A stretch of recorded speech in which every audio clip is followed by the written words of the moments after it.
So here we are for another episode of Can You Teach Me That? My name is Martin Clausen. And I'm Neil Trout. And today we have the pleasure of having Ron Harrison with us. And Ron is almost straight out of Wall Street. I feel like I wanted to say that in my life right now. And I know it's been some years, but Ron has actually been working on Wall Street, and he now goes around training and coaching people on how they can actually trade themselves. And I know myself, coming from a place of, I have a lot of questions on this one, Ron. And I know I may not be your clientele ideal, but we'll find out here. But before we dive into it, I always like kind of breaking the ice of getting some personality questions. And the one I want to know from you was actually, I was thinking about this, but Ron and I had a brief chat before where he asked about the Marvel post here. And the question I want to ask you is, if you could have a superpower, which would it be? I would have to say it would be more no power, but it would be like either Iron Man or Batman. So you're suiting up. That's the thing. One word is technology and money as opposed to technology and money. So, and is there a specific reason you wouldn't have it? There's none of them that like interest you. It's just like that's the fascinating thing. For some reason, of the DC comics, Batman's always been my favorite. And of the Marvel, Iron Man has, and as it turns out, they both have the same MO. So I don't know. All right. I mean, I guess if you had to have powers, I guess you have to be Superman. Fair enough. Yeah, the ultimate one, right? Okay. Ron, what I'd be interested in here is, like, of course, the audience may not, like me personally, my insights to your world come from movies. And I know that they do not always correlate to real life. So I would love if you could just kind of take us through how you ended up possibly in Wall Street, and you decide kind of how far back you want to go, keeping it relevant, right? But we want to, of course, show people, like, if they were to follow in your footsteps, kind of what steps did you take as far as if it's education, whatnot, and how did you actually end up getting your foot in the door? Okay, so I should go back to birth. Okay, yeah. If that's the case, whatever seems relevant for it. No, I'm just kidding. No, well, actually, it's funny you mentioned movies, because all my life, as I was a kid, anytime there was a TV show that had something to do with Wall Street or the stock market or investing, I would be absolutely glued to it. Okay. I remember there was a series on when I was in my teens.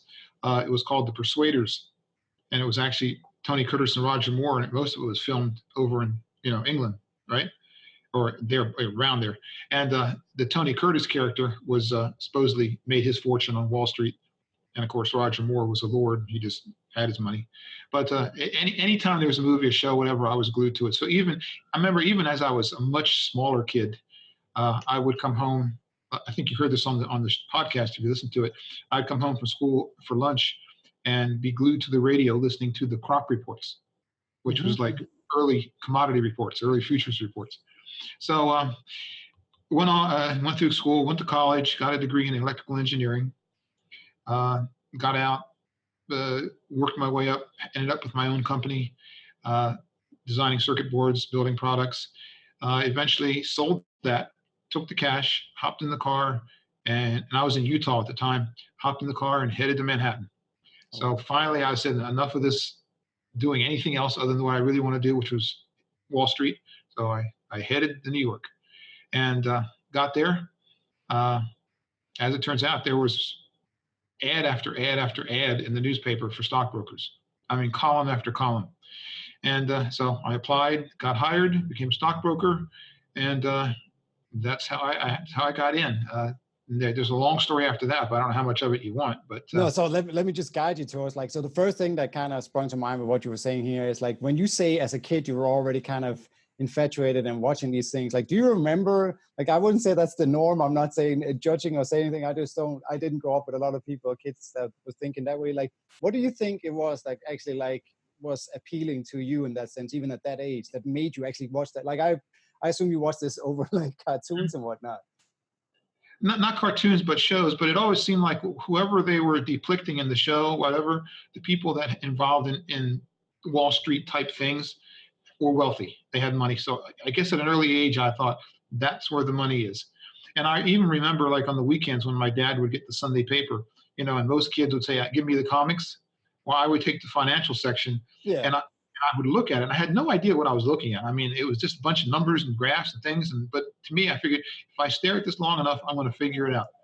But yeah, I did. But it just always seemed like that was the place to be.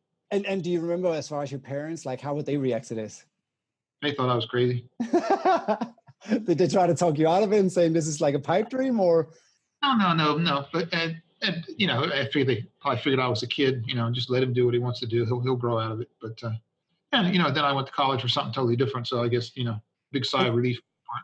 and do you remember like the mindset? Like, why did it become something different? If that was at such an early age, something that turned you on, what do you think changed from then entering college and actually majoring in something different? Well, also as a kid, I was also very interested in electronics.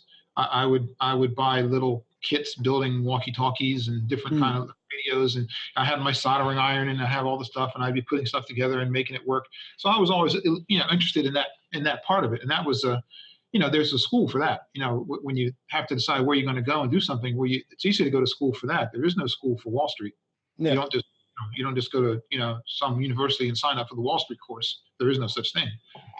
So So I'm gonna come back to that thing you just said there later on. Remind me if I don't hear Neil.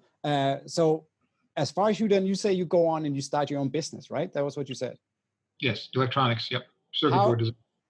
So I know that's not again that's not necessarily the norm. Like, how did you have the whereabouts and the knowledge to kind of go about that? Did you have like a genius idea, or did you just see the No, gap? no, actually, I went to work for what's called a circuit board manufacturer, Yeah. and I worked several of those for quite a few years, and then I decided that I wanted to start my own.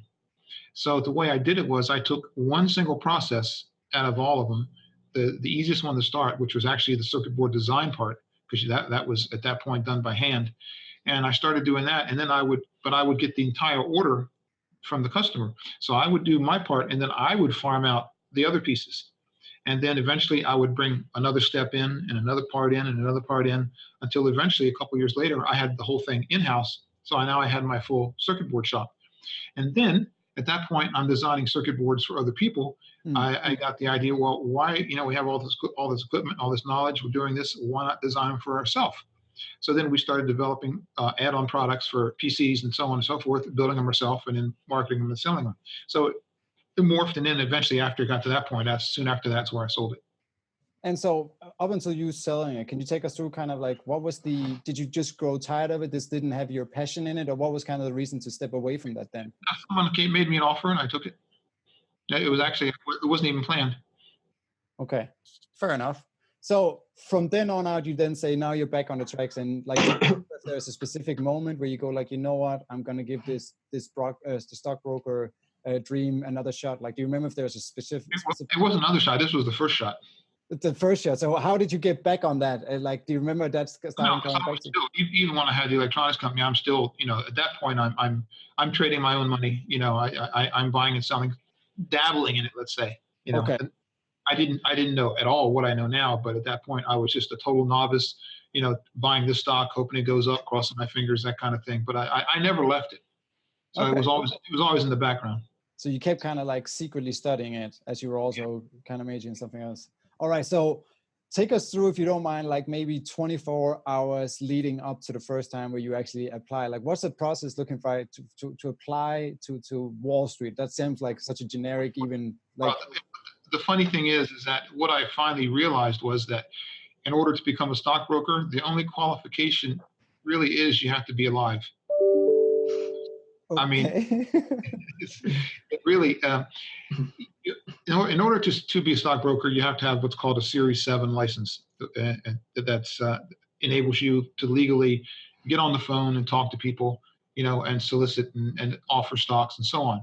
But so before you can get hired as a stockbroker, you have to have that license. And it's like a month-long class you go through every day, and you pass, you get your license, and you're off and running. But in that class, there's not a syllable, not one sentence, not one anything that has to do with reading charts, analyzing stocks, anything that you would think that would be there. None of it.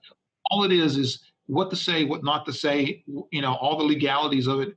So you learn nothing. So, but you have to have the license. So then once you get the license, I go back to you have to have a firm to sponsor you.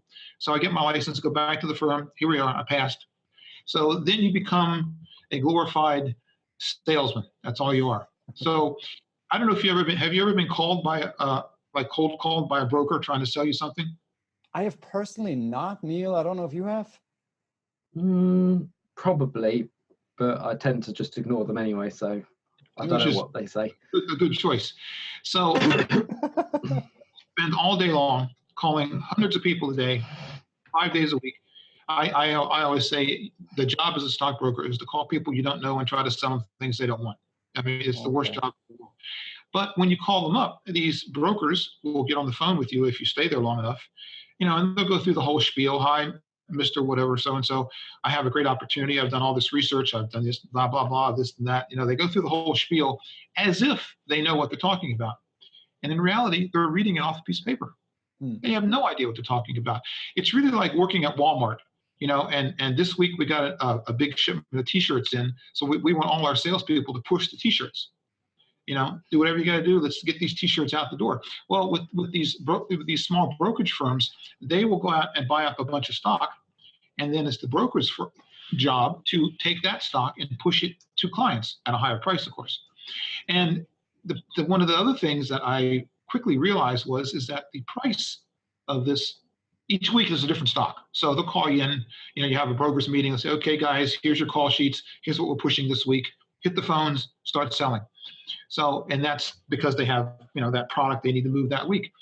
Well, as all their brokers push the stock out to their clients or new people, it's all buying, right? So the price is working its way up slowly, but it's not because of any other reason other than the fact that this firm is pushing the stock out to their own people. So it's artificially inflated. So then you keep doing that until you're done. All the stock is placed. Then you're off to the next product, whatever the next meeting is, or whatever the next stock is they want you to sell. So it's nothing romantic like you think it is, like the hot stocks and what you see in the movies. Yeah. Most little firms like that, it's totally manipulated against the retail customer. So odds drastically stacked against anyone that falls for this stuff to ever make money. So how was that positioned to you? And did that give you like a notion of like, oh no, this may not be, the reality may be quite different than what I expected? And like, again, how did they position that to you on day one? Going like, this is what your job will be. Totally opposite what I thought it was going to be. There was no, like you saw the movie Wall Street, right? Yes. None of that kind of stuff at all. None of that kind of stuff. So what typically happens is once the selling of this, whatever stock you're on ends, the price plummets because no one's buying anymore. Everyone wants to sell and take their profits. And all it is a quick trip down. But that was one little point. But to answer your question more specifically, I was at probably 3 different firms of this type. Okay. And I always noticed at each of those firms that there was a secret room, or like the first firm had a big glass wall at the back of the building, and they were traders behind that glass wall. Well, those traders, they were not stockbrokers. They were traders. Okay. And the money that the firms made pushing out this junk to the clients, the money they made, they gave to the traders, and the traders traded that money in the way that I thought it was all about, right? They were buying and selling stocks, options, whatever they were doing, trading for real. So I befriended one of the guys in the first firm that was behind that glass wall, and he showed me what happens. So I knew that's where I want to be. Yeah. But at the same time, as I told you, going through the Series 7 class, you don't learn anything about any of that. So I knew nothing really about what they were doing. But I knew that's where I wanted to be. So it took me several firms to finally get to that point. But then as soon as I could get there, I actually looked the same guy up I just mentioned, and he was at a firm out on Long Island, and he actually got me a job there. And that's where I finally started actually trading and doing what I thought I was going to be doing years before that. Okay. So, but if we can just backtrack quickly, so how did you actually achieve to get into that? Like, so, and when you say secret room, like I imagine that of course it's a hierarchical, like there's something going on that's not necessarily secret, as I know you're just kind of painting a picture of it. But is it a case that you are not told what kind of steps you need to take to get there? And the only way you actually got it was by networking, or could you have progressed to that stage if you just would have like grinded it out for several years? Or yeah, which is what I did. Exactly what I did. Yeah, I grounded out for 7 years. Yes, but no. Again, like I said earlier, there were no classes to take or courses to take. You kind of had to just keep doing it until you figured it out. See, that's so interesting. So if we can, this is a little bit of a side question. I'm going to ask you it now because now you mentioned it again there. Do you know or what's like, I've studied a little bit about this, but do you know why this is not something that's being taught? Like, do you have a notion about that? You know why this is not something that's It's tended always toward? baffled me. That thing that has always baffled me. To me, why they don't teach this kind of stuff, like at least in college. I mean, I don't see why they don't teach in high school, but at least in college, and they don't. I mean, they teach like personal finance, or how to handle your mortgage and interest rates, and stuff like that. But as far as actually how to make money in the financial markets, which is there's tremendous opportunity there. Why they would not teach that, I have no idea. And there's not even that I'm aware of, not even an actual private school that does that. I mean, there's people like me that have classes, but there's no physical location. There's no building you go to, sign up, pay tuition, and take classes. They don't exist. Could it be because there's so much money in there, they want to keep all of that knowledge kind of in-house? I don't know, because I don't think at that point it's really up to the they part of them. I think if somebody wanted to create one, nobody would stop them, but nobody does. I don't, it baffles me. I mean, if you could teach a kid in high school or someone in college how to do this, forget worrying about paying back student loans or any of that kind of stuff. I mean, they could hit the ground running, and they actually wouldn't have to hit the ground running. They could be doing it while they're in school.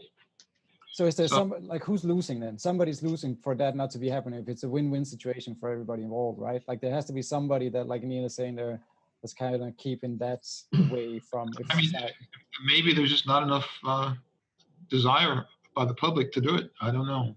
No. And another funny take on that is too, I've had other adult students take my classes. In many cases, they bring their kids in. They say, I want to get him started, or I want to get her started in this, right? 100% of the kids that were brought in had no interest. Didn't try, didn't pursue it, didn't come back, didn't stick with it. 100%. So, maybe I'm the weird one that had an interest when I was a kid, but I don't know. But so far, it's been 100% failure on that. And it is super interesting. Like, my mom comes from a teaching background, and we've discussed this a few times. And like, of course, like a lot of these curriculums are government creations, and they kind of decide and what goes in and what does not go in. And it is interesting, like it's across the board, as what you're saying as well, of like money making classes is not something that's a part of a curriculum. There might be personal finances, but not how to actually increase outside of the job scopes. So it's yeah. Another thing too that could be the problem, and if you listen to any more of my podcasts further on in, we're very heavily into trading psychology, how your brain works, how your emotions work, how your mind works. And one of the things is that humans are taught from childhood that you have to work, get a job, work hard, put 8 hours work in, 10 hours work, 12 hours work, do that, you'll succeed.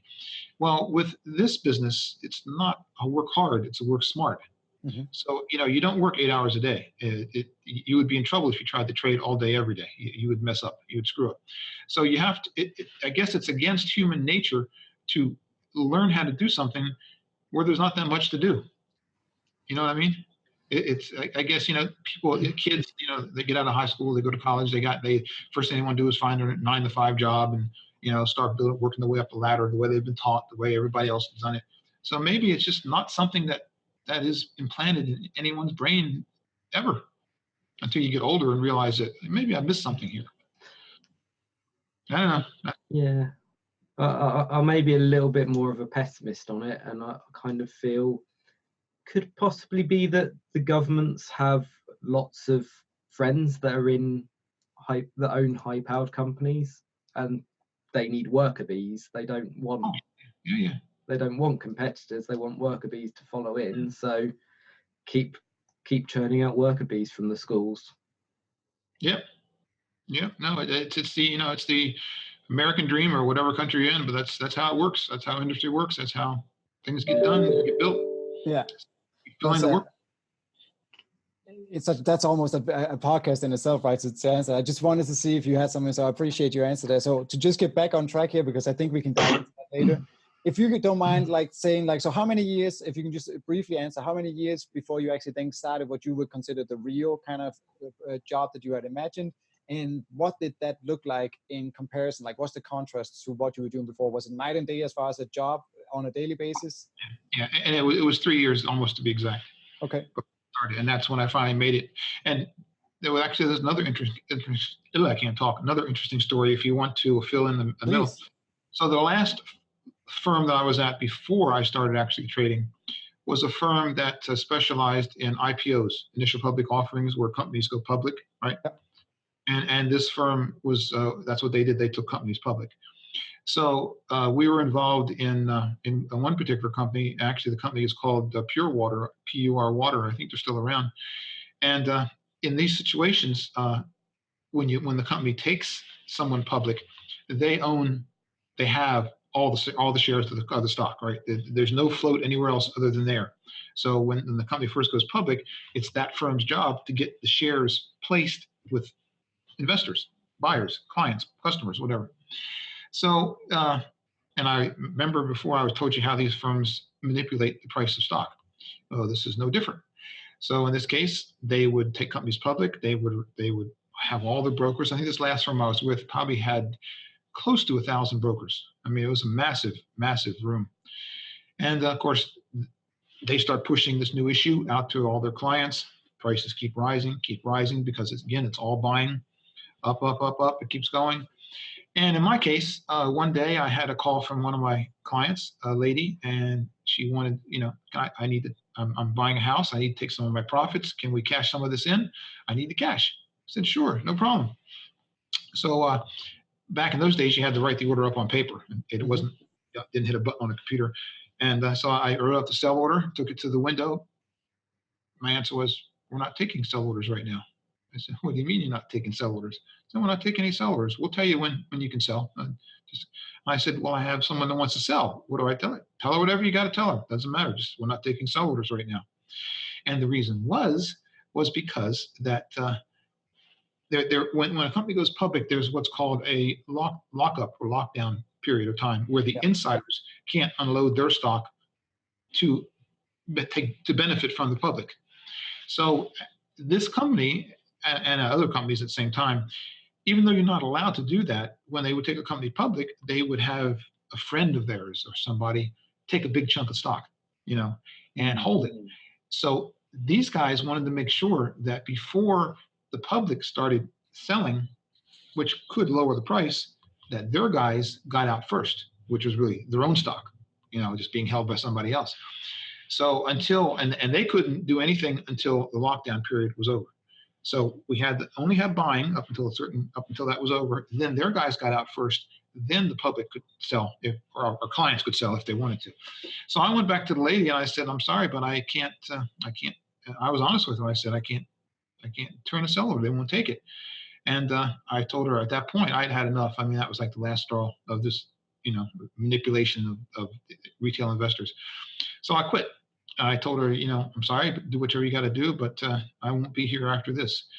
And as it turns out, I don't really know what happened, but this particular lady was the producer for 60 Minutes. Right? So I don't know where it went, but I'm sure it wasn't good. But that was my last day as a stockbroker.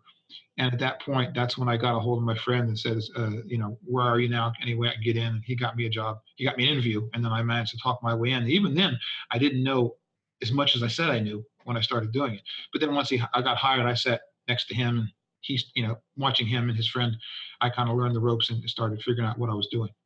And then from there, I went from that firm to another firm, from that firm to another firm until I finally got to one of the large firms, actually Bear Stearns. And at that point, when you go to the big firms now, let me back up a second. When I was at my friend's place and other ones, I'm trading my own money, right? So you go in there and you put up 10 grand of your own money or whatever the number would be, and then they give you another 50, 60 grand of their own money to trade with. So you got a massive chunk of money, but the money you give them is what covers the losses. Okay. So you're trading with a large chunk of money, but anything you lose comes out of your piece, not theirs. And then if you use all of yours up, they take theirs away. So that's how's that promoted to you then?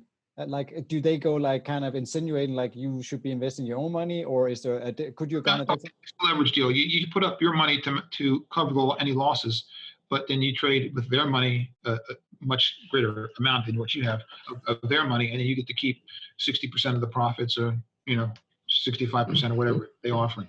So And you that's the can, only way. There's no like you can't go into some sort of program where you could then owe them before, and like you have to actually put up that money first to invest. And like there's no otherwise you got to cover your losses. They aren't going to cover them. period. Okay. Yeah. So to just quickly jump back, I'm curious about the job when you got these. I realized that you kind of said you jumped from a few different jobs. So two questions in that. Is this a normal like job interview process where you're both going up against others and you have to be good at an interview? And also, can you share some light on about like why was it then that you kept jumping so quickly from one to the next? Like, what was some of the warning signs where you're like, I don't like this, I need to? No, actually, not a single warning sign. The first firm was great, but it was very small. I mean, it was a room full of maybe 10, 15 people at the most, and I kept wanting to go to a bigger place. So once I felt sure enough about what I was doing, then I would stick my foot into a place that was bigger and try to get in. And so that was just my way of working my way up the ladder. Gotcha.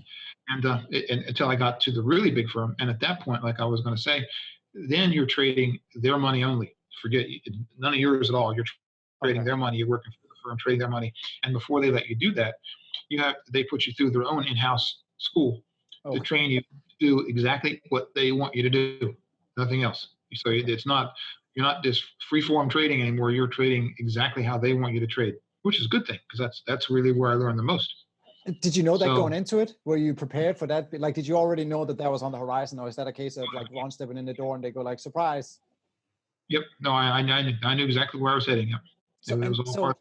They're so curious. That's so fascinating to me. So the ones that are not in that situation, are they not all banging on every door like you are to get to there? Or is there kind of some complacency going on with the other like worker bees, as Neil said earlier? Like, how do you, can you paint a picture about like, what was competition looking like? I don't know about how many's banging on the door, but like when I applied, the particular class that I went through probably had 30 people in there. So they were all newbies. So I'm sure there's a constant, there's probably constant turnover. It's just like with any other business that people are always leaving to go somewhere else. The grass is always greener on the other side and all that kind of stuff. So it's probably a big churn. And so they're always replacing. Okay. But no, I knew exactly what I was getting into. And that's why I kept moving from bigger firm to bigger firm, even though they were all small firms, each one was bigger than the other. Yeah. So that by the time I got to where I wanted to be, I would at least have some kind of credibility. So take us through the first day at the, sorry, Neil, if I cut in, but if you don't mind, take us through you know what, Neil, take it over. No, I was just wondering how many years ago was it when you had that moment where you just said, I've had enough. Of being a broker? Yeah, and told that woman you can't sell, but I won't be here. I would say either 91 or 92. Okay. And was that the last thing that like broke the camel's back, the last straw in that sense? Have you had other scenarios up until that was equally the same, or was this the first one where you actually encountered? This was the worst because this was actually, I mean, in the other firms where, it would all be, we would just sell the price up, right? We just keep selling the shares and the price will go up. But in this case, this was the first one that was actually breaking the law. Okay. Because, if you own a stock and you want to sell it, you should be allowed to sell it. You can't tell the client, no, you can't sell the stock because that's illegal. So this was the first blatant thing that, as far as illegal, that I came across, and that was the camel, like you said, the straw that broke the camel's back. Good to hear, Ron. You got some ethics there with you. It's not always the case if most people. So what's the first day looking like when you step foot into this, where you feel like now this is it? Like, take us through, like, what's that first day like? Is it like they push you in, you sit at a desk and off you go, or what is what does a day in a job look like? So the department that I was hired for was the options department, and that was the class that I took was the options class. And to this day, that's still what I teach. Everything I teach nowadays is exactly what I learned there. Okay. But here is the big aha moment that I had there. And I didn't have it until I got there. It was that once I went through their class and I saw what they were doing, I realized that there was a 180-degree difference in what the firms do via their brokers for their clients' money versus what they do for themselves with their own money. Mm. So you could have a building, right, full of, one floor has all brokers, and those brokers are on the phone dealing with their clients, managing their clients' money, doing whatever they're doing, X, Y, Z. But yet another floor would have their own in-house traders doing ABC with the firm's money. And it was so obvious that there's two separate, completely different worlds going on here. And the best example I can think of to tell you how that works is, if you remember back in the financial crisis, read the news, right? Well, they were selling to the public all these instruments, the debt and mortgage things that supposedly were the greatest thing ever created, right? And at the same time, the firms were betting against them. So that they were selling it to the public, saying it was the best thing available, and they were betting that it was going to fail with their own money. 180-degree different scenarios going on at the same time. And once I saw that, I realized how, I hate to use the word easy, but how the odds are so stacked against the retail client, and how they're so stacked in favor of the brokerage firms. And again, another analogy would be is, think about it as, I like to tell my clients, do you think, I ask them this question all the time, do you think you can go to Vegas and make a living gambling? And they go, of course not. No one does. You just lose money when you go to Vegas. Well, who's making money in Vegas? The casinos, right? So the house always wins. Well, in the world of Wall Street, the house always wins, and it's the brokerage house. It's not the retail client. Odds are stacked heavily against the retail client ever making money. But in every sense, the brokerage firm makes money. There was I don't know if you heard, I think it took place in London, called, I think it was either Morgan Stanley or one of them. But their trader got in trouble. It was called the whale, something about a whale fiasco, something. He traded a whole bunch of money illegally and got caught and got in trouble. And it was, like I said, Morgan Stanley or Goldman Sachs, one of the two, but they got fined. Eventually they got caught. They got fined for letting this guy do it. And I think the fine they had to pay was $1.2 or $1.3 billion. And they said, fine, we'll just pay it. Yeah. And as it turns out, in the article, I still have the article was, it's only about 2 weeks trading for us. No big deal. We'll just pay it. But do you think their clients are making that kind of money? Of course not. And here's another way to look at it in a nutshell. If you buy anything, right? If you buy a stock, if you buy a currency, buy a futures contract, you buy a bond, buy anything, right? If you buy it, if the word BUY is involved in the trade, it has to do one thing for you to make money. That's go up, right? Yeah. So all these same instruments, stocks, bonds, currencies, whatever, they can go up, they can stay flat, trade flat, go sideways, or they can trade down. So they got 3 possible directions they can take. So right off the bat, as with Vegas, you're getting into a deal to where it's 1 out of 3 odds against you, or 2 out of 3 against you. So 1 out of 3 for you making it, 2 out of 3 that you're going to lose. So the odds are stacked against you just from that point alone. But what I learned in the department that I was in was that what they were dealing with is options. So options have the worst reputation on Wall Street that there is. Right? Explain to me option, just like I'm 5 right now. Like, what does that entail? Okay, an option would be if you don't want to buy a stock. If say you're looking at buying Netflix, right? Or any of those high-flying stocks that are up there in the multi-$100s or $1,000 or whatever, right? Okay. You really want to play in that world, but you don't have the money. I can't afford to buy a stock that expensive. I can't even afford 1 share. Yeah. I talk about for the public, right? Or whatever. So what you would do, instead of buying the stock itself, you would buy an option on the stock.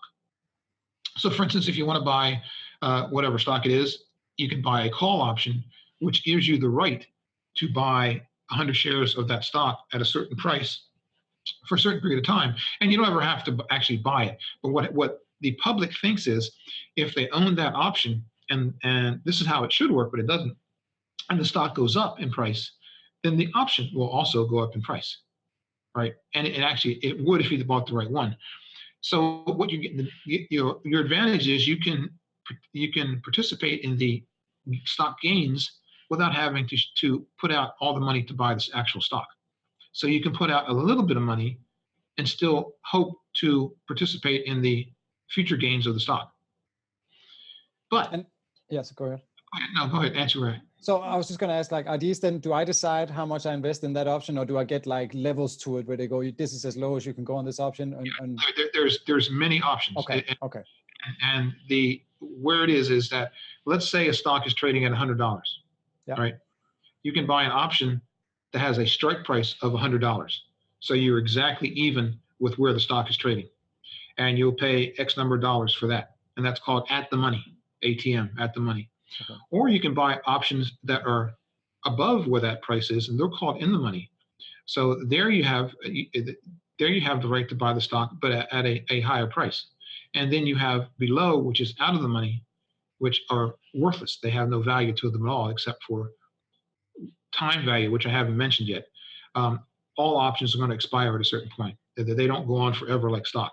So Okay. you buy them, and they might have a week to go, they might have a month to go, they might have 3 months to go, whatever you want. You can buy them however far out or close in you want, but there is a time they're going to expire. So options were invented by the brokerage industry. So go back far enough, and the brokerage industry was dealing with purely investors, people that wanted to buy stock and do the research and invest in companies and profit from their, the success of the companies. But then at some point, the brokerage firms, or the casinos, how I like to call them, realized that, hey, there's another whole group of people out there that have money, that are dying to give money away, and we're not taking advantage of it. And these are the people that are going to Vegas, or going to the horse tracks, or going to the dog races, or going to whatever they're doing. And they're the gamblers, right? And they just want to put out a little bit of money, and they don't even care if they lose it. It's fun. It's like an addiction. Mm-hmm. So let's come up with some kind of instrument that attracts those guys. So they came up with options. So now these people can gamble on where the price of a stock is going to go by putting down a little bit of money, crossing their fingers, hoping the stock moves up, and hoping they make money. But here's the fallacy, and now we go back to the psychology aspect again, right?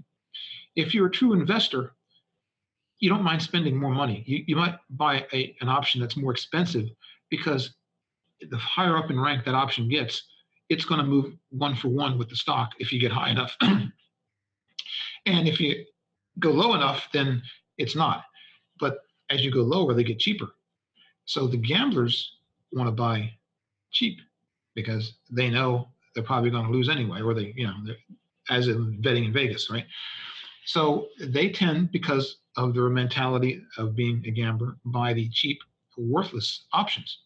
Well, those options, but when they never see the light of day, by the time they get to expiration day, they expire worthless. The investor loses all their money, and they go on to the next one, the next slot machine, right? Try it again, see if we get lucky. And that happens day in and day out, all day long.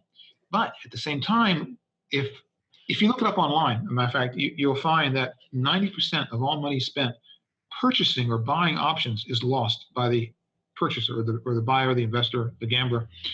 So where does that money go? It's a zero-sum game. The money goes to the seller of the option. So if one side has a 90% chance of losing, the opposite side has to have a 90% chance of winning. That's what the brokerage firms do. In the department I was in, we sold options all day long, every day. And we just kept selling them, and the gamblers kept buying them, and they would lose, and we would win. They'd lose, we'd win, day after day after day after day after day. Okay. It was almost like, I thought, it's almost like shooting fish in a barrel. It's so, but no one ever knows that. The public doesn't ever see that. The public only sees what the market and what the firms want to promote to them via their marketing, advertising, whatever. And their thought, all we can do is buy. That's all we do. We buy options and hope we get lucky. Well, you can also sell options, but no one does that. Neil, did you have something before? Well, I think that kind of sums up why they don't want it being taught by too many people. Yeah. You might be making an enemy. Yeah, I agree. Two things then for you with this here. So when this was taught to you the first time and you got into this class, I kind of sense from you that you're somebody who's ethically, you got your ethics there, but there seems to be something else as well. How was this promoted to you in the class? And also, how can I put this? With no offense, you knowing that, how long, how is that working in an environment like that? Are you sitting with sharks around you that don't really care about the outcome of this? Or how is it positioned differently within the four walls? I think you're asking the same question that other people ask me when I do this. Is that did it not bother me that I'm taking advantage of the public? Right. That's what I'm asking. Well, first off, no, it didn't bother me. Okay. Because we weren't doing anything illegal, and does it bother a casino that the gamblers walk in and dump money into the slot machines, or does it bother over here, I don't know if you have them in Europe or not. Does it, do you have lotteries over there? Lottery tickets? Of course. Oh, and it's murky waters, right? Like Yeah, of how but you but yeah, think, yes, we do. I doubt the states feel the least bit guilty that people are buying their lottery tickets like crazy, right? Because there's people out there, they're gambling. That's what they want to do, and they're going to do it anyway. So, if they want to do it, I'll be happy to help them do it. And so, and that's fair. So, and how was it promoted to you though? How was this taught? Did it seem like you got like an aha moment, or was this actually said like, hey, the story that you just told us, the origin story of it, is that more like myth story, or is that actually like how it came about? No, that's pretty much how they explain it. Okay. Because they also explain the psychology of who our customers going to be, who our clients going to be, and it would be the gambler. Yeah. And so no, the whole option world was created to facilitate gambling. Okay. Yeah. So take us through then, because I know before we started talking here, I kind of feel like the story is turning towards that. Like, how long were you then in that environment, and what was the catalyst that made you go like, you know what, I think now I'm going to be kind of taking a different turn of where my future lies ahead? So I did that for 2 years. Okay. And then, like I mentioned before the show, at that point, I felt like I knew everything now, right? I finally made it to where I want to make it. I've learned what they're doing. I know how to do it. I understand it. Everything's great. I have a great track record here. Everything's working fine.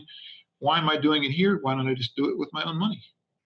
So I set one of my, I had a spare bedroom. I turned it into a trading room full of computers, and which would have been funny if we saw it today from what it was like back then. But anyway, it was all set up. So I quit, went home, started trading. And so did reality live up to your childhood dreams about like what the income was like? Or was it a case that you also saw like, you know what, I'm kind of limiting myself with working for the man? Well, yes, but the big, first I had the aha moment of the difference between how firms do retail customers and do their own money. That was the first aha moment. But really what the aha moment that got me onto the track that I'm on now is that I had a great record working there, right? Trading was going good. Didn't make hardly, if any, mistakes. It was a system, right? You follow the system, follow the rules, the trades work, everything. Mechanical, methodical, however you want to call it. I also quit, went home, started trading my own money for a little bit. Everything was fine. And then I started slowly having more trades that didn't work quite right. And then I had more trades that didn't work right. And then most of my trades were not working. And actually I was like bleeding money terribly. And if I had kept on that route, I would have been absolutely broke, done in no time at all. So I'm thinking to myself, okay, everything was working perfectly at the firm. I'm sitting there with all my buds, we're trading, following the system. It's all working fine. I'm doing the same exact thing now. Everything's not working. And why? And I couldn't figure it out. So then I started trying to tweak the system. Okay, I change this, change that. Nothing worked. That was actually the wrong thing to do, but at that time I didn't know that. Nothing worked. So I kept screwing up, losing money. And finally, it occurred to me that maybe it's not the system at all. Maybe it's what's in my head. And to make it as simple as possible, what caused the failure was when I was working at the firm, I was trading their money, right? I had no attachment to it. So the emotions involved with that never kicked in. As soon as I went home and started trading my own money, then fear and greed took over and slowly started inching their way in until all of my decisions, trading decisions that I thought were based on a system that was proven, was instead being based on decisions being made by fear and greed. And then there's a third component, which is your ego. So basically in trading, you have fear, greed, and ego. Fear and greed screw you up. And your ego comes in to go, it's not you, it's something else. It's anybody, it's anything, anywhere, but it's not you. You're fine. Everything else is causing the problem. Just keep doing what you're doing, you're good. And it's not. Ego just covers up. It covers up for fear and greed. So at that point, I realized, okay, it's how I'm thinking that's causing the problem. And that's what put me on a course to figure out how emotions and trading psychology are really the key and the most important thing in anyone's success in trading. And if you look back you probably haven't done as much research as I have, but all the successful traders, the ones you hear about, CNBC, and they're always the ones that are famous and are filthy wealthy. Well, it's not that they're any smarter than anybody else. They're not smarter than you. But what it is they've learned how to trade pretty much emotion free. Yeah. They've become robots, and they It's don't gamblers. let The good gamblers as well, right? Poker players, they can distance themselves. The ones that make it, yes. So, and really, and no one thinks about that. I mean, we said there are no schools out there that teach trading, right? But there are hundreds of books. You can go in bookstores and buy hundreds of books on it. Amazon, hundreds of books on it. There are people like myself, companies that teach private classes. Virtually none of them teach trading psychology. They teach you how to construct a trade, how options work, how stock market works, all the mechanics of the stock market.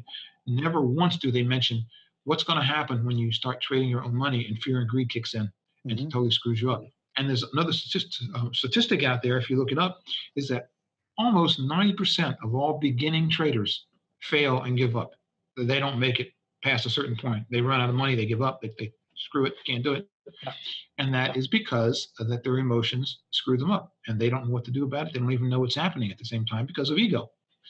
And that is what our classes heavily focus on. That's what I focus on when I coach people. That's what coaching is about. I'm not teaching them how to construct a trade. I'm teaching them how to deal with their emotions within their trades. So how did you, not that I'm asking you to give up the secrets in that sense, or all your coaching class here, but how did you then from that moment on, when you realized, all right, there's something to it here, I need to kind of change it. What kind of steps did you personally take in the bedroom that was like, all right, this is my first step towards changing this?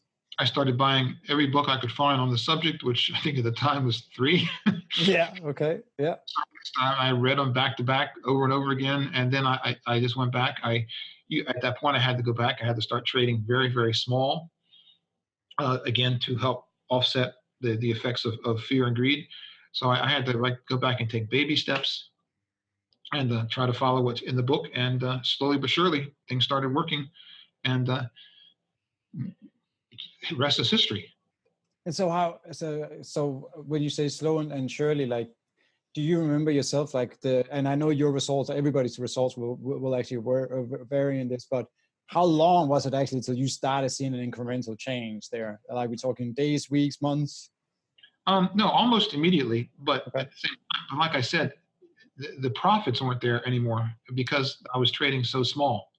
Because if you don't trade small, if you're in this problem area and you're not trading, if you're trading too big, then that is fuel for fear, because you're afraid the trade's going to go bad. You're afraid you're going to lose. You're afraid, I got a mortgage payment coming up. What if I lose this money? I can't, all kind of weird things go through your brain. Yeah. So you have to go back and start trading so small that your emotions don't really kick in.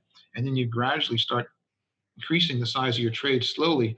But by then you're establishing a record. And it becomes much easier. But again, most people don't even do that.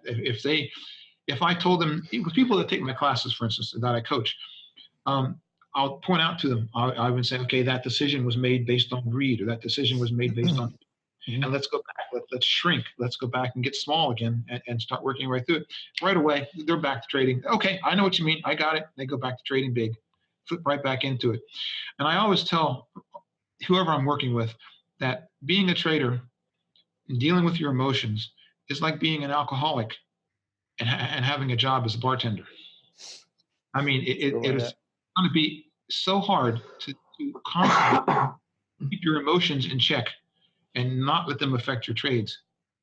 That it's really almost impossible, which is why, again, the 90% of most beginning traders fail, because they can never get past that. So are you actually not using industry insights as much as maybe the general public would be thinking about, studying up on various just company news and whatnot? Are you actually more looking at this is purely psychological at the end of the day? You can have some preferences, but it won't really tip the scale. You couldn't trade without doing what you just said, but it's a very small part of it. You could, I would almost go as far as to say that I call it, what people do is I call it trading method shuffle. They start trading and it fails, and they blame it. Their ego blames it on, okay, it's your system, you're trading. So let's go buy another book. Let's get another course. Let's try something different. Let's try what this guy's doing or that guy's doing. And they all fail, right? And it's because of what's going on. But really, you could probably take any book, any course out there, and it would work if you conquered the psychological part. Okay. Yeah. You know, I mean, I'm sure there's some ones out there that are generally bad, but in most part, most of them would probably work if you conquered the other part. But most people can't conquer that part, so they all fail and they give up. So take us, if we can go back to like the job itself, if you're looking back at it now, what were some reality checks for you? Like, did you have like some things that this year is what the reality of a broker, if you're working for Wall Street? Like, how would you, if I'm starting out now, what would you recommend me to make sure to either know about it or prepare me of going, like, if you want to do it, then make sure that you know this is what to expect? What would those, like a few things you can mention to me? What would if you wanted to work on Wall Street, or if you want to be a trader? I would work. So let's just start with working on Wall Street. Of like that what would your recommendation be for me? I hate to give you this short answer. I would recommend you not doing it. Okay. Yeah. No, but I just wanted to see if that was and then pitch me on to what's the benefits then in reality from going there to really like going on your own. Well, if you had me involved, I would show you the proper things you need to learn and take you through the steps so that you could actually trade successfully. Mm-hmm. Without me,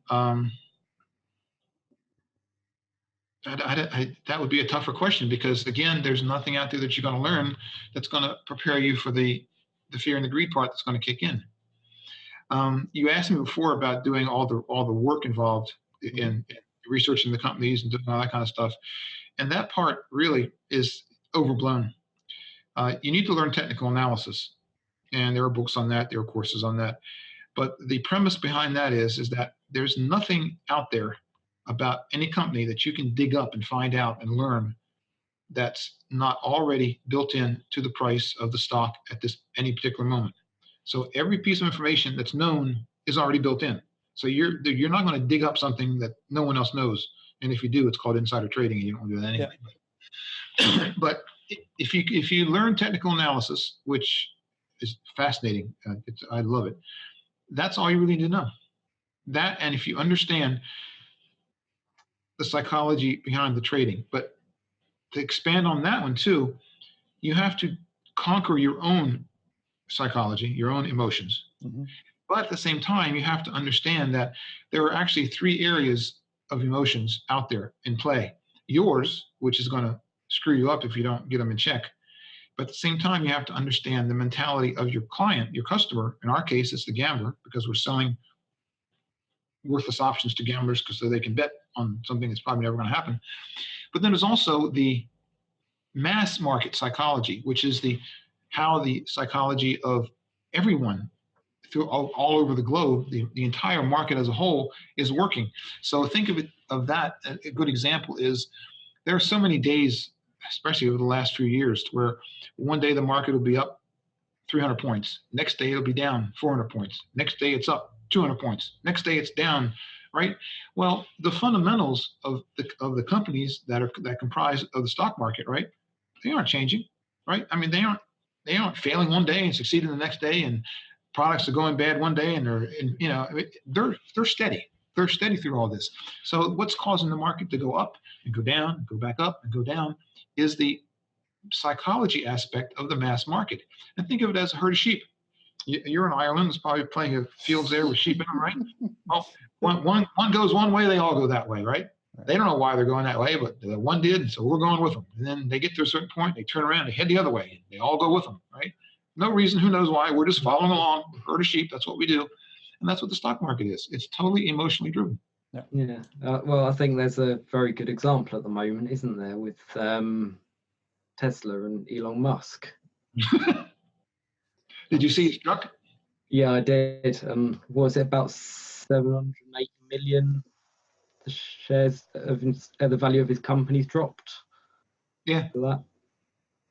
And nothing's changed in the company. No.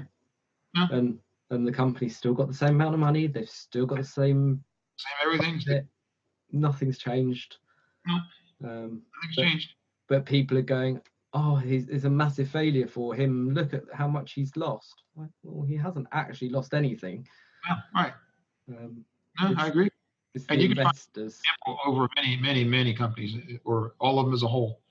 Yeah, but it's definitely that sheep mentality. Yep. No, I agree totally. So what are some of the, you touched on it here, so this is a given, right? Have you seen, like, what are the most common mistakes you see for anybody stepping into this? Like, what's the false belief they go into and that then make them give up? Like, you've alluded to it, but like, can you mention like 2 or 3 things you see these over and over as common mistakes people make that they should just stop? Yep, sure. And again, and not to sound boring, but it goes back to Mr. Fear and Mr. Greed. Okay. People get into a trade, right? They put the trade on, and it goes against them, right? Or it could go. Or it can go the other way. Or it can go for them. Wait, let's start that way first. And a good trade, it works. They make money. Good job. They get out of the trade. It's over. They pat themselves on the back. Good job. Then they put the next trade on. They get lucky again. It goes good, right? Put another trade on. They get lucky. It goes good. Now they're feeling like they're invincible, right? So each time they put a trade on, the trade size, they're betting more each time. It's getting bigger and bigger because of greed and overconfidence. So now the trade has grown bigger than what it ever should have been based on the amount of money they have in their account. And it goes bad. Turns and goes the other way. It starts going against them. Now fear kicks in tremendously, right? Now they're scared to death. I mean, all they do is focus on this trade. They don't see anything else. They don't think anything else. They can't analyze anything else. And the reason is because the brain relates and associates losing money as a painful experience. And the brain will do anything it can to avoid pain. Mm-hmm. So the thing they should do is when you get any trade, when you get into a trade, you should have a stop loss point, right? A place to where if this trade goes against me, I want out. Obviously, I'm wrong.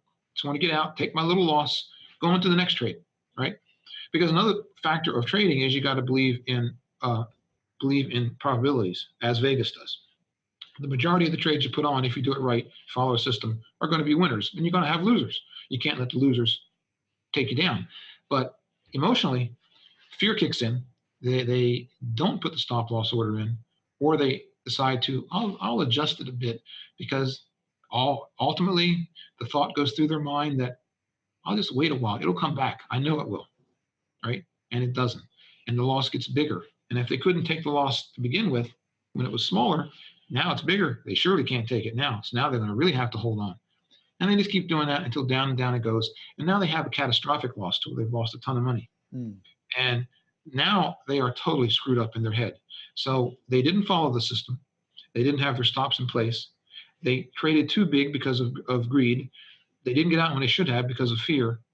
And all that stuff keeps compounding on it until they have either the worst opinion of the stock market that could possibly, because there's no way they can make money in this thing. It's totally too hard. They're against it.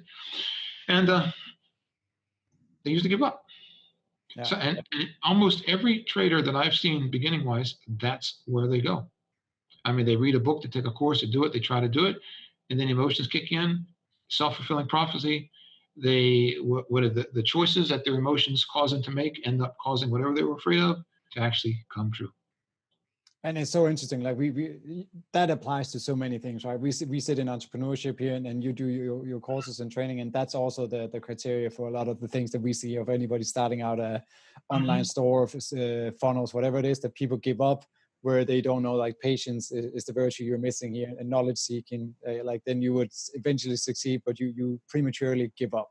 And that seems to also go into what you're saying. So it's very fascinating to see that it's the same elements. And I kind of knew by my question that you're not going to give me the 3 golden tickets to be like, oh, just don't do this. Like that's the name of the game. Even that applies to stockbroking, which is very fascinating. So with that, when you asked about being on Wall Street, there's no advantage to you to be on Wall Street. I mean, you can nowadays with technology as it is, you can do anything you can do there, you can do at home. Yeah. I mean, there's really no advantage to being there. Prestige would be the only thing, right? That I get to say. Yeah, and plus it costs a fortune to live in Manhattan, so I don't know why you want to do that. How is your track record then? And not saying that you're giving you up numbers and figures, but have you kind of like mastered at this stage, or do you still every now and then kind of get swept off your feet and have a mistake that you're like, man, I really thought?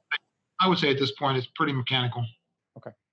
I get my enjoyment now from the other stuff I'm trying to do is, teach people, coach people, and that kind of stuff. The other is, it's just routine. It turned a job to you, right? Like it's not a job. It doesn't take that much time. Actually, you'd be surprised. An hour or two a week is all it needs. I mean, so it's not. Remember, I told you, it's not. You don't work hard, you work smart. So it's not that you're dredging away 8 hours a day in front of your computer. It's not. That's not. And people that do that, by the way, are also ones that screw up, because another psychological problem is they open their brokerage account, they put money in their account. Okay, now I'm ready to go. And they think, because they're taught you have to work 8 to 5, that they need to sit in front of their computer every day and make trades. Yeah. There are only so many trades that are the right trades, and everything else they do are the wrong trades. But they think because they're there, they have to keep, okay, I'll try this, I'll try that, let's take this, let's do that. And they're all dumb things, right? Either greed, whatever. But people that overtrade, that's another big problem. And do you yourself have like a set few that you always deal on, like companies, or do you like venture out and test out new things, or what's your approach towards it? Very small. I've always been, because of my electronics background, right? I've always been tech oriented. Yeah. So the stocks that I deal with, matter of fact, right now I've only got Microsoft, I've got AMD, I've got Apple, and just to toss one in that's not there, I've got McDonald's. Those 4 are the only ones I deal with right now. So I heard an advice once. I want you to kill this one to see if it's something. I had somebody say, like, if you want to buy stocks, like, buy it in something that you often go and use yourself, because then at least when you go buy from the company, you at some degree, you're not actually paying the full. Is that solid advice? Yep, I have that in my classes. As a matter of fact, if you're not comfortable with tech like I am, then at least figure out what it is you are comfortable with, that you're familiar with, and stay in that realm. Yeah, and so this one was always, I remember that this being like a Starbucks, right? If you go to Starbucks a lot, then then. Because that's also deals with your emotions, right? A lot of the strategies that we teach, it is possible to end up owning the stock, right? So you can, without, I know you don't understand all this I'm saying, but if you sell puts on a particular company, okay, let me see if I can give you the whole picture. Matter of fact, my blog that's coming out this week is totally about this, but I call it the Wheel of Profit. So there are people that, the old style, that if you like a company, like you said, Starbucks, right? And you go there every day and you want to be part of it, you go buy some Starbucks stock, right? Dish out the money, buy the stock. If it goes up, you make money. If it doesn't, you don't. But there's a better way to do it. Instead of going out and buying Starbucks stock, what I would teach you to do is you will sell a put option. That put gives you the obligation to buy Starbucks, which is what you want to buy anyway, but you're going to sell an option that gives you the obligation to buy it at a cheaper price than where it's trading. So think of it as you could go out and buy it retail, or you can sell this put and take an obligation to buy it wholesale. Okay. The cool thing is, when you sell this put, agreeing to buy it cheaper than where it's trading, you're going to get paid money to do that. You're going to collect the premium from the gambler that's on the other side of the deal, right? When you sell options, you collect money. So you do that. You can do that weekly.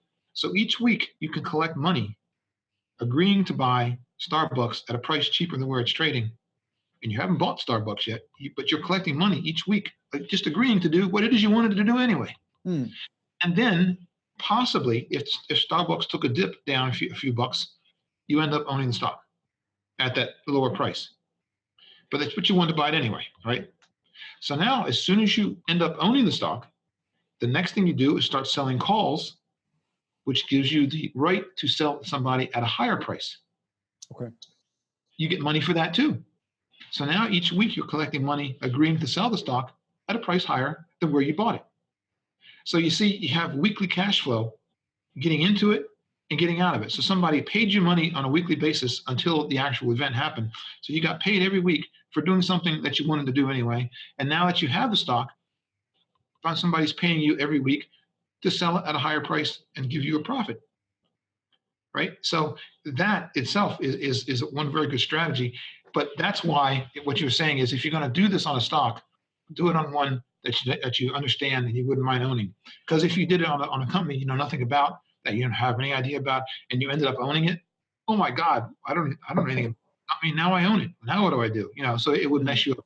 So do it on something you're comfortable with, and there is no downside to it. And that was going to be my question. There's no downside to it. Like, is the downside of that you'd have if you bought the stock anyway, right? That's the expense. That's the only one. If I want to look at it as a downside, like I had to take out money to begin with.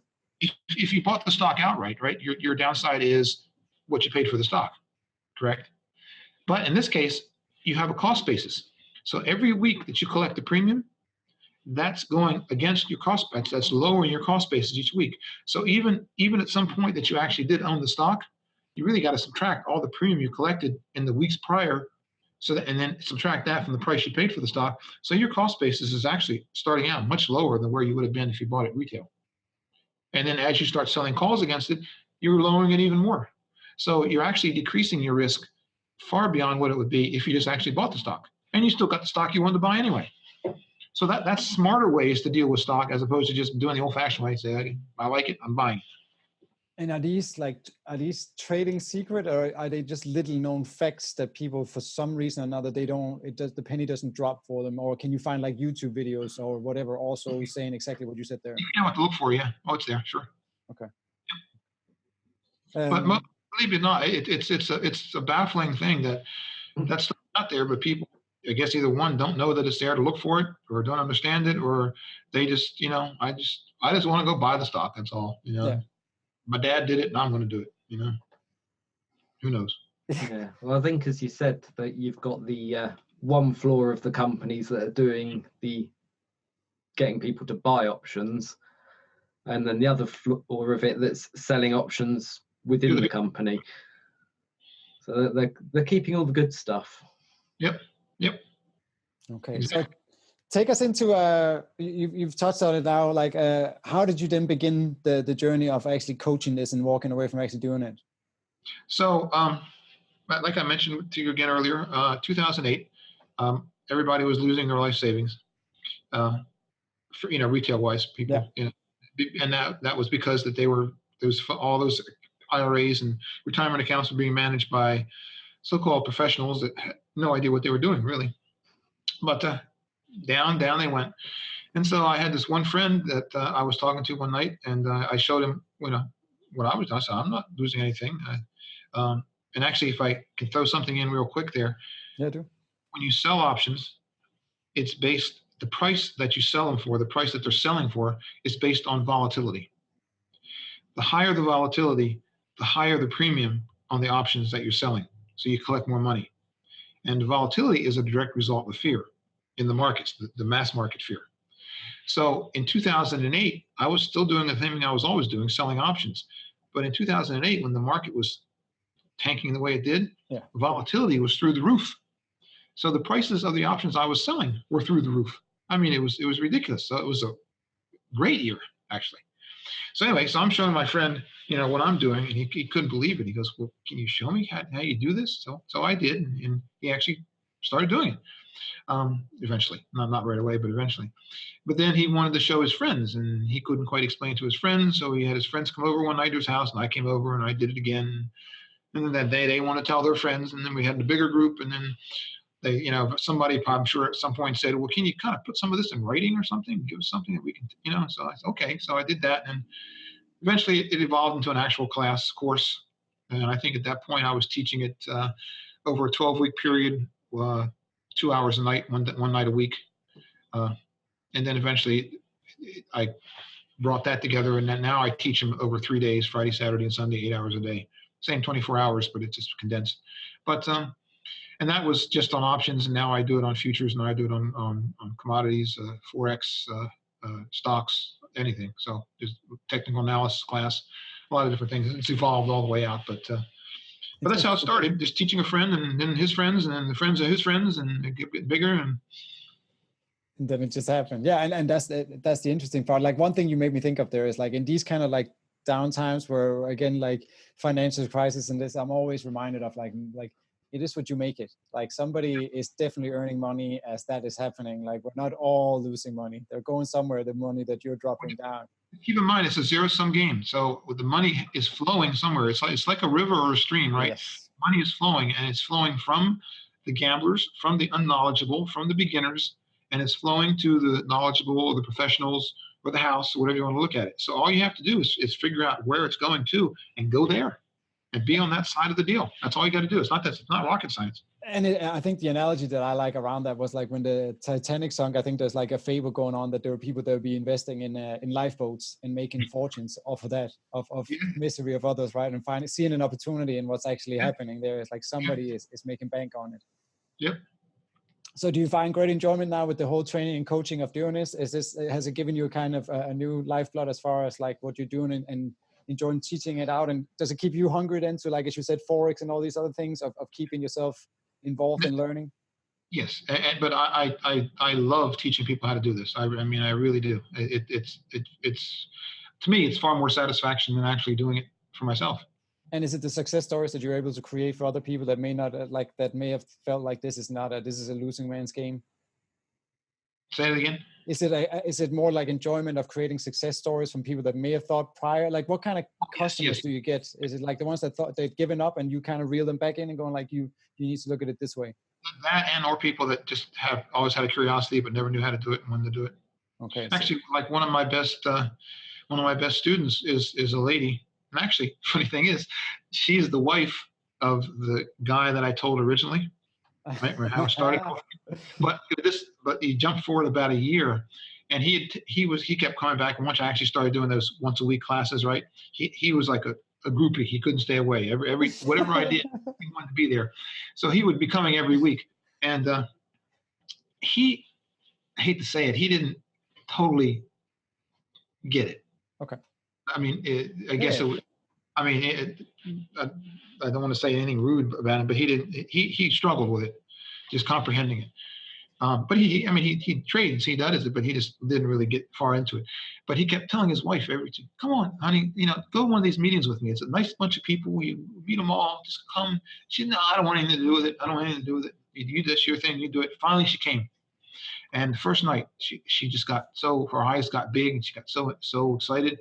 And then she kept coming back. She started taking all the classes, and within 6-8 months, she was paying all of their living expenses, all of their bills through her trading. Nice. I mean, she caught on like a fish in water. I mean, she was a total natural at it, and she knew nothing about it to begin with. No interest, didn't want to touch it, didn't want to know anything about it, and now she's passionate about it as can be. That's awesome. So, seeing things like that is fun. I'm fascinated. We will be talking more. One thing I'll see here is there like a minimum investment you feel like for anybody that might be interested in this, like make sure that at least, I know you've alluded to, like you need to, first of all, like I'm sure in your courses, we can talk about that at the end, that you take them through the psychology. That's what you said there's a focus on. But is there like a minimum, like you need to have this bankroll to at least be able to play? No. $2,000 would be a good number, $2,000. And that's only because of when you open a brokerage account, some of the functions of the account, they won't unlock unless you have at least $2,000 margin, stuff like that. But you don't even really need that much. And in reality, what we insist on in our classes is that you don't use any money. And for the first year, I tell people to take the classes, and then for the first year, paper trade. So a lot of the brokerage firms on their platforms will set you up with fake money. I mean, the platform works as if it was real. The trades look real. Everything seems real, except you just can't withdraw any money because it's not real. But I tell them, spend a year, learn the mechanics, learn the whole thing, see how the market moves, just get a good feel for everything that happens, and then start trading with real money, small, again. Now, because that's when the fear and greed is going to kick in. It won't kick in before that.